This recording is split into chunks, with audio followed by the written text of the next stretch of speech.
like King James.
Sounds like it is straight from the motherfucking cassette. I hate when you get to a point in your career where people feel like they got you figured out and there's no more surprises. I like people to press play on my stuff and still be surprised.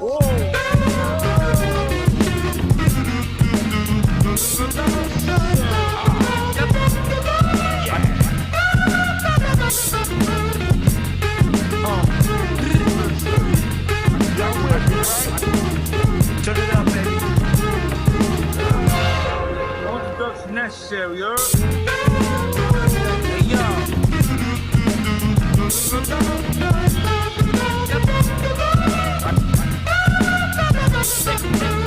Okay.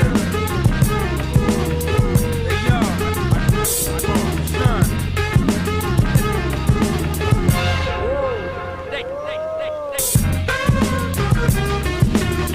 Son.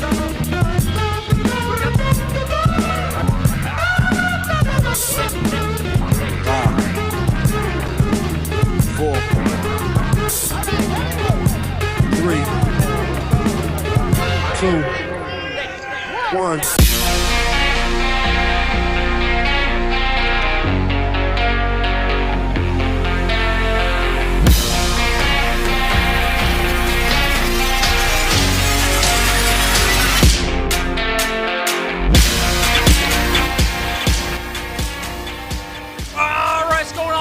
BlizzCon time, baby! We're finally live. We have 10 seconds till launches, so we're live early, like literally an hour or so early. So let's go. We can transition over. Max and Anthony are here with me. We're watching BlizzCon together. It's BlizzCon time, boys. It's fucking BlizzCon time. Let's go. Let's go. Perfect timing for the show to actually pop off and go live, dude. Look at that. Oh, it's Holly. What? First lay eyes on it is such a great feeling. She's just a streamer. The thing that happens is you start to feel. So we're just gonna watch. Basically, the point is today we're just gonna watch BlizzCon and watching the opening. So we'll let it get some room. In my sleep. Incluso a veces por una misma comunidad. Te llegas a enamorar bastantísimo. I play video games because I love stories. Oh, where's Dustin? Experiencing worlds that I had to fix my camera. experience. Yeah, way to get ready. I'm Speaking of Felix, I never turned on it's the fucking light. Friday, by the way. We just missed the entire intro. It's literally fucking Friday, February 19th. We're letting it play a little bit. I'm a part of something bigger. We'll try not to interrupt the show too much because it's actually the intro. Person. Video games. No, dude, don't do any crossovers, dude. There's no way they're doing crossovers right now. Made sense to me. Hanzo fucking is that World of Warcraft or doing Diablo? My family couldn't play tell. video games. It might be we would share the the MOBA. computer 1 hour at a time. No, no, don't say that, Max. Do not make the MOBA fucking. Hops? We're playing Hops? That connection. Oh no, I thought dude, I freaking was referencing Riot for some reason. I thought you were like Riot crossover or something. Oh yeah, I Games like like World that. of Warcraft let me meet Imagine a people fucking that Blizzard Riot probably crossover. Never would have. I can honestly say. Would that be a Monopoly though? I met some of my best friends through playing games. Crossover, We yeah. have this Don't want that. connection that See, I allows disagree us with that guy. That to guy that said he share met our some of his joys, best to friends share our playing achievements, games. and That's just share wrong. our That's false growth information. together. Gamers never Every become time friends. I'm You able know what I'm to saying? achieve something, I'm able to make myself I know proud. what you're They're talking called about. they're called gamer friends for a reason. You know what I'm saying? I managed to Internet find friends. that one You know how you hidden separate internet with friends my and then one real life user friends. You know what I list. mean? We beat hardcore Like that. Inferno Diablo. I'm also able to hit gold in competitive. Wow, Overwatch. you hit gold! Congratulations! This guy hit gold in Overwatch. What a great player, dude. Good for him. Oh, I didn't even. Oh my Jesus Christ! Wait, the entire setup is actually fucking Friday today, by the way, because I don't have my lights on, like Anthony mentioned. I just didn't hear him. Oh my God. Jesus. Let me fix it for fucking. Caramba, a gente conseguiu algo incrível aqui. I killed the Lich King! I killed the Lich King! 然后夺冠之后，三个女性 No 还 way. 包括有些 No, 男 that's 的 okay. 工作人 That's 员， just 他们都 Portuguese, 哭了。 isn't it? Many years ago, Maybe it wasn't I was even doing a Portuguese. quiz No, for it sounded like Mickey Mouse. And a lovely It sounded like little fucking maid Mickey came up and Mouse, said, "Would you bro. like a hand?" Like, To oh, help I'm me ready for progress the BlizzCon. day. We've been married now for over a decade. Come on, dude. Those video games filled a void. They filled the friendships that I didn't have. There isn't a huge LGBTQIA plus community for in that my guy. city. So when I was able to play a video game, I was able to We all start have talking with friendships people with gaming. who didn't really care that I was a gay male. No, that's wrong. Feel good. But video games Feel were good my moment escape. in gaming history. When I was a teenager, my dad was diagnosed with ALS. Okay, now they're just trying And to I looked fucking to get the video sob games as story a right way now, dude. You to kidding me? escape I love that sort of Karku. They're just reality. playing all of the fucking shit. Everything happens for a reason. The trigger of and the that's why video sadness games going are on. meant They're for like, me. oh man, we got a guy that's I'll gay. never We got a stop fucking playing guy video that's dad's got ALS, man. I Oh my imagine God. myself one day being an Like trying to fucking play the sob grandpa story right now, gamer. dude. Playing video games has shaped me. I don't think I would be who I am today. Stop it!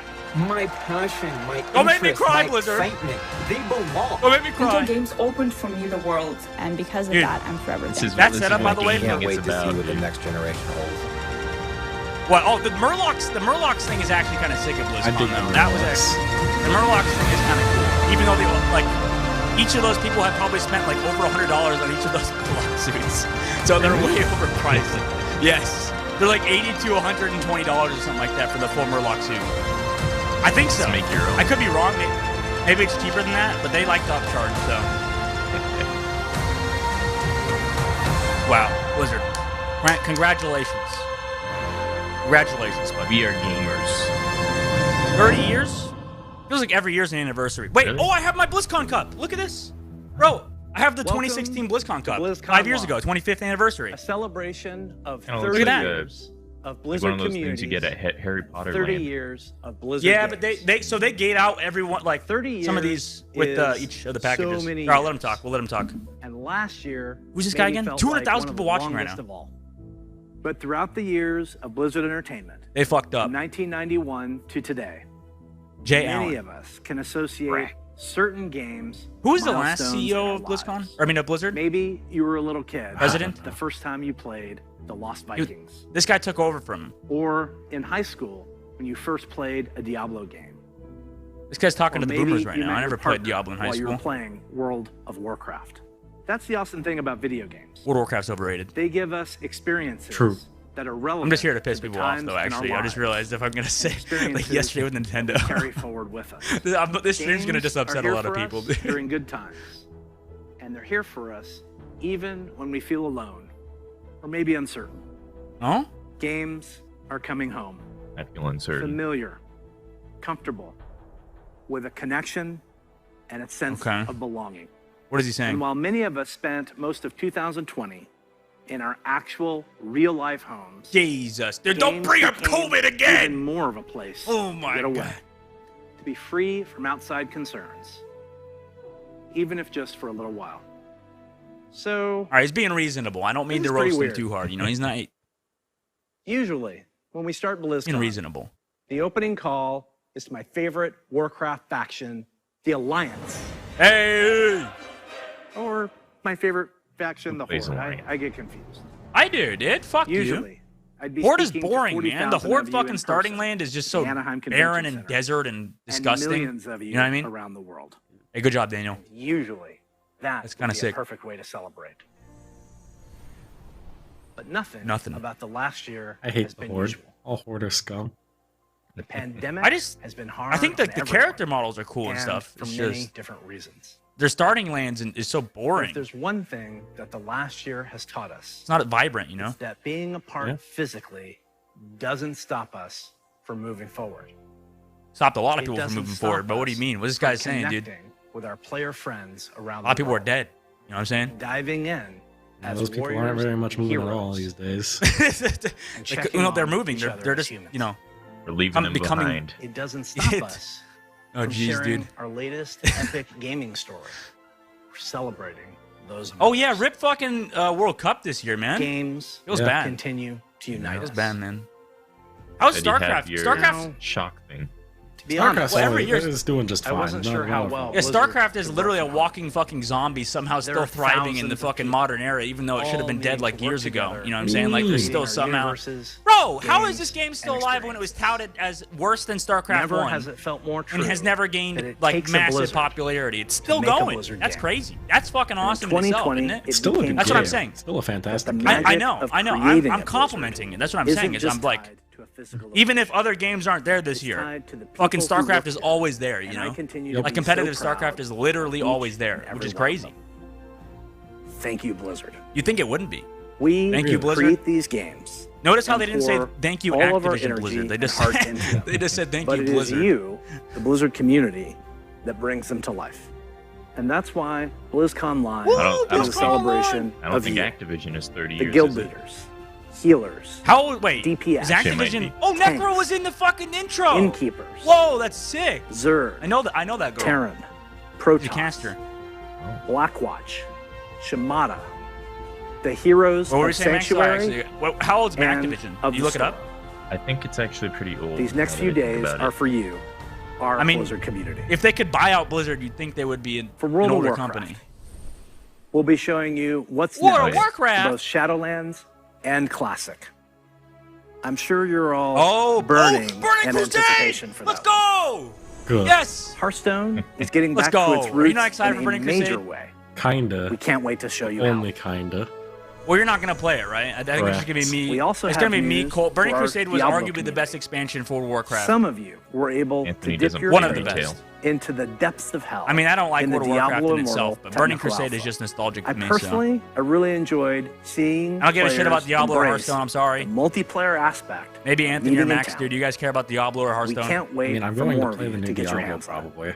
So, I've never played a only single the Diablo. beginning of you the know that? year, and already there is I so haven't much played any to look forward Diablos. to. Are they good? Even though Is it we actually can't good? yet be together in person. It's like a hack and I slash. Overwatch enjoy League it. will be kicking things off. Is it like a in worse spring, PoE or better and PoE? we'll be watching closely to Or see different games? if the San They Francisco call Shock PoE can the continue real Path of Exile. successor run. to Diablo 2. Diablo. World of Warcraft esports Oh, is so back it is better. with the Arena 3 was World not that Championship and You just wait Mythic until- Dungeon What? International. Wait a minute. Wait a minute. Why are Already they in showing full Overwatch swing footage? in Shadowlands?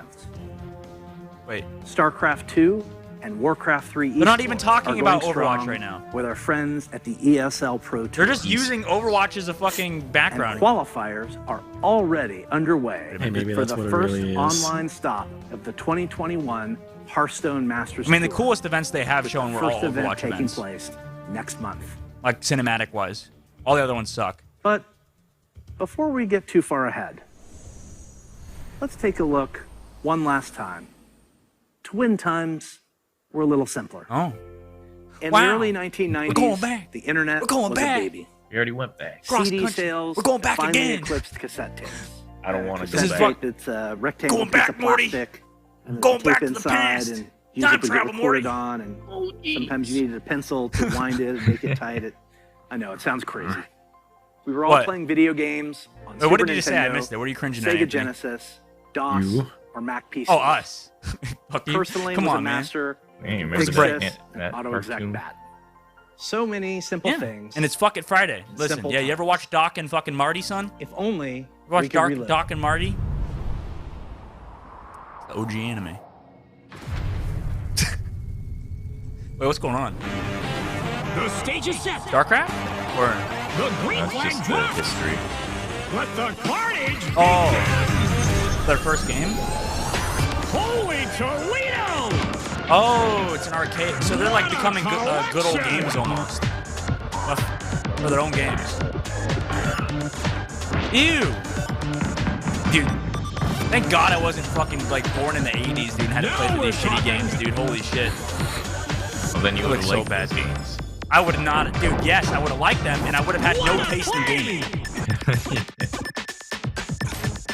Just like all these other nostalgic fucks that like games from the 90s, dude. Back when platformers were everything. Yeah. Look, that's all this is right now. All this is platformers.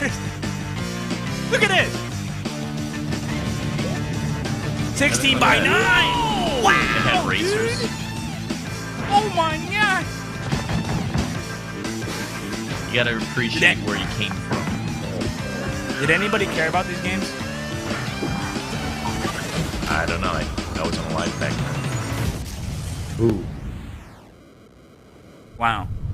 People are saying Pog. So, you know, I guess The people do Blizzard care. Arcade Collection, Blizzard featuring must have been the big. Lost Vikings, Yeah. Rock and Roll Racing. All right, when are they Blackfoot. announcing the next mobile These game? When's are parts Overwatch of the mobile games coming out this just BlizzCon? I bet that's the most hype. disgusting. Why would anyone? That's what- allowing you to relive the original Overwatch 2 experience coming to of mobile all three devices titles, first. Mobile 13 exclusive. different Why languages, would you say this? with a couple of quality of life. Listen, I just want to, upgrades.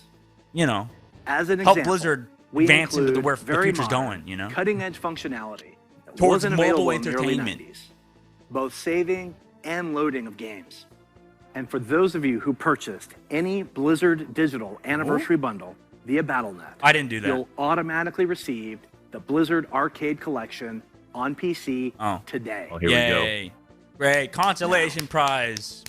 You ready to hear about some go. other I video gotta games? shit on these games, man. Let's hear what's I'm next sorry, for dude. World of Warcraft. It's too easy. It's too easy.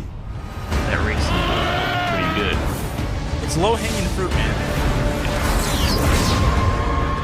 At least the They do cinematics it. look nice. Yeah, but they're way cooler in person, though. If you were there for the Diablo one last year, that was fucking sick, dude. Hello, everyone. It was like the Thanks for entire joining room us like today. shakes, like the volume No matter like where breaks you your are, eardrums. You World know? of Warcraft unites us all. Wow! Whether you're exploring the Shadowlands, classic Azeroth, or another part of the Blizzard universe.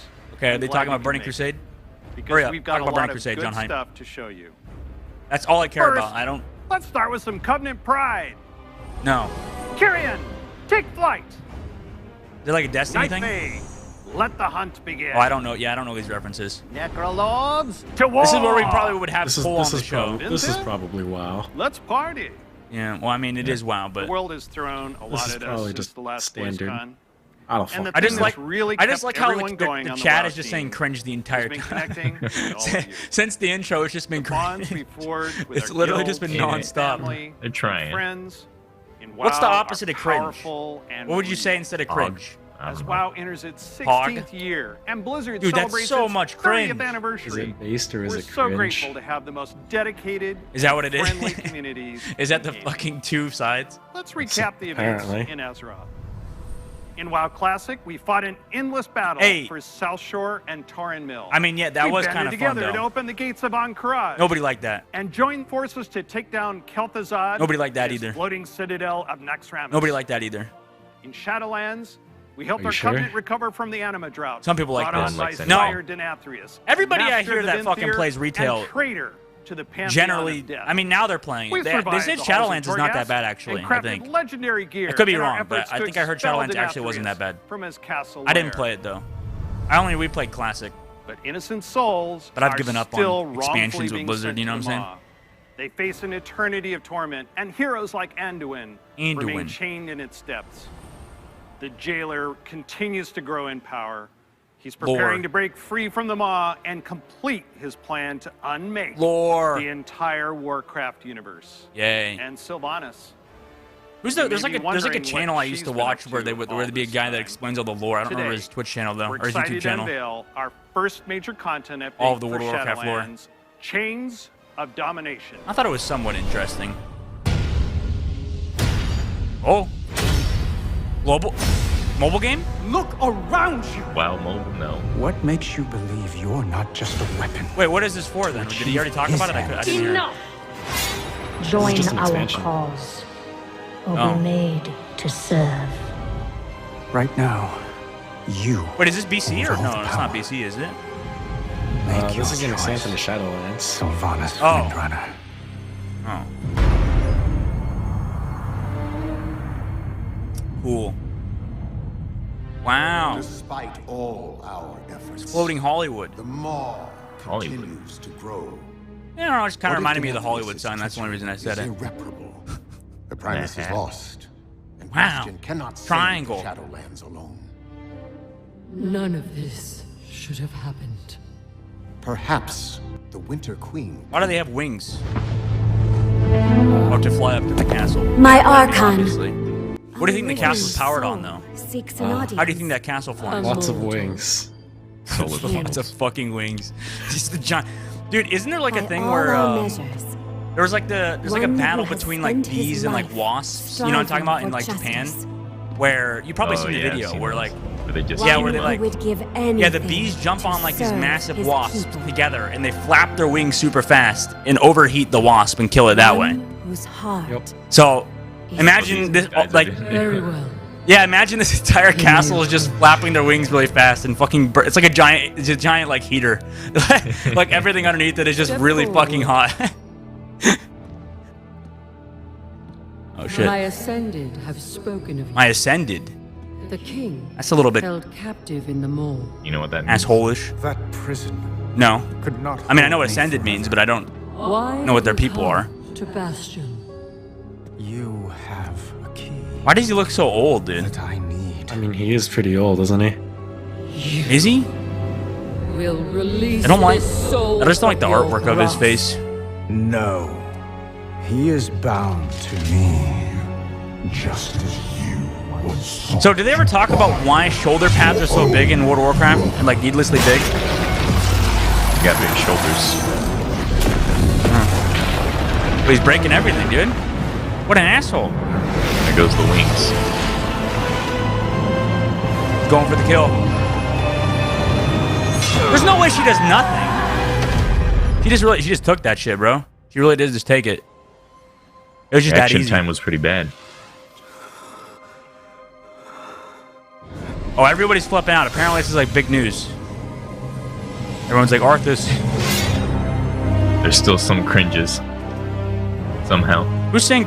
No, this is like crazy to people. Arthas 2.0, Lich King 2.0.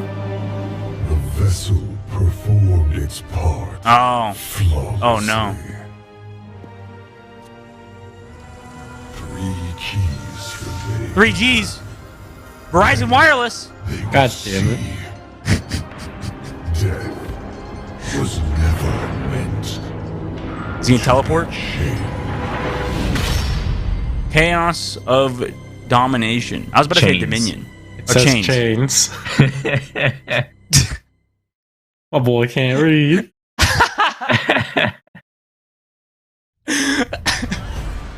I really can't read, dude. So Fuck. intense.